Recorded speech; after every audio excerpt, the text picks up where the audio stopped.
I remember feeling very confused about motions and then motions to change. So tell us about it. All right, so now let's go back to where we were. In the meantime, we have gone through the whole family court process. Right. Let's say that the two of you are both stubborn. Neither of you will agree on anything. It's taken you 2 years to get to trial, but you went to trial on all the issues. You had your first appearance, you did your case conference, there was a motion, an order was made with an interim order, kind of keeping everything stable until you go to trial.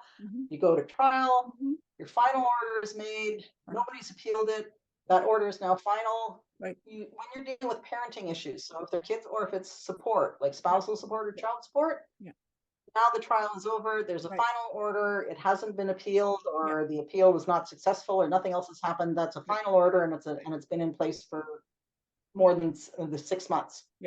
If there's a material change in the circumstances of either party after a final order is made dealing with support or parenting time, somebody can say, hey, the situation has changed.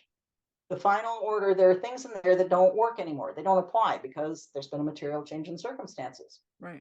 If that, in fact, is going to happen, then you still have a final order that was made at the end of the trial. Right. But instead of having to start a whole brand new application and start all over again, you can go back to court to just say, hey, we've got a final order. Right. These things are cool. These are still okay. No problem with these. But there's been a material change in circumstances. We need to change this one particular part of that order.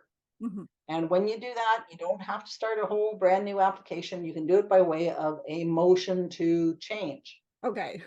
And the logistic reason for why motions to change were set up is because once you've got an application and a final order has been made, court is functus. That matter is done. The court file is closed. Right. If you had to do, if you're still talking about the same parties, the same kids, same financial circumstances, then if you had to start a whole new application, you'd be starting a whole new court file. There'd be a whole new court file number assigned. There's no way of knowing that that court file has anything to do with the other court file where the final order was made. So as a procedural matter, I think it was actually quite brilliant. They decided, okay, if you have to change the terms of a final order, you don't start a whole brand new application. You do a motion to change, which means that it still keeps the existing file number in place. The parties are still who the parties were then, are still the parties now. And you just pick up and carry on from where you left off without having to start a whole new court application. So you've got same file number, all the information for the judge that's looking at the motion to change. They'll see all the stuff that's in the original file and the application materials from the first time around. And then you go through the motion to change process. And now the interesting thing is, so if now you're in a motion to change, it is not a whole new application. The form is different. Like if you're doing an application, you have to do a Form 8 application. A motion to change is using a Form 15. So it says, I want to change the terms of a final order that was made, whatever date by this judge. And you attach a copy of that final order. And then you say, I need to change the following things on that final order. Once the motion to change, though, the way it is set up and the process then kicks in the same way as it would for your application. You will be given a first appearance date on your motion to change. You will, you won't have to do another MIP because you did a MIP in the original application. That's right. But you've done, so you've got your motion to change. You have to, when you do a motion to change, you have to prepare it, serve it, and file it on the other side. The other side has 30 days in which to file their answer for the motion to change. Once the motion to change materials have been exchanged, then you go to your first appearance on the motion to change. The first appearance clerk will confirm that everybody has done their documentation and you're ready to proceed to a case conference or a DRO conference. Then you go to your case conference. Exactly the same process then kicks in as what happens on an application. Wow. Okay, I see. So it's like its own proceeding, but it's not its own proceeding.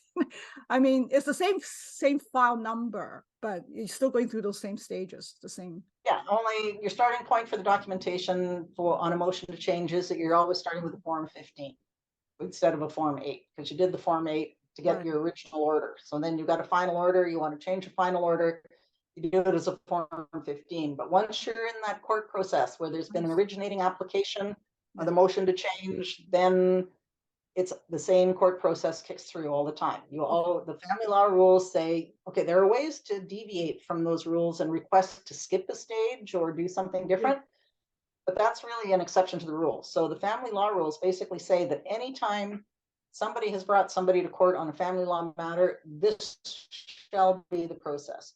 You exchange whatever your originating documentation is. You go to a first appearance to make sure that everybody has done everything they're supposed to do to that point and your case is ready to go before a judge. Then you either have the intervening DRO conference step or you go to your conference with a judge. Then you go to a settlement conference, then you go to a trial management conference. And if you still have outstanding issues, then you go to a trial. And there you go. I can't believe that this also applies to a motion to change. I'm really surprised. All right, so that was a lot of information, Helena. So thank you so much for coming in today and sharing this really valuable information with us.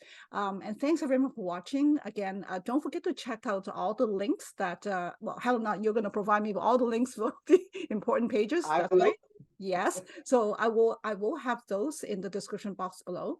And also, Helena and I have actually created a big long list of videos already. So I have a playlist. So I have the link to that playlist. So please do check that out. And that's it for now. Thanks so much, Helena, for being here. Thank you, Heather. I always enjoy doing these. It's a lot of fun. Thank you. And then we'll see you the next time. Bye. That'd be great. Take care. Thanks again. Bye. Bye.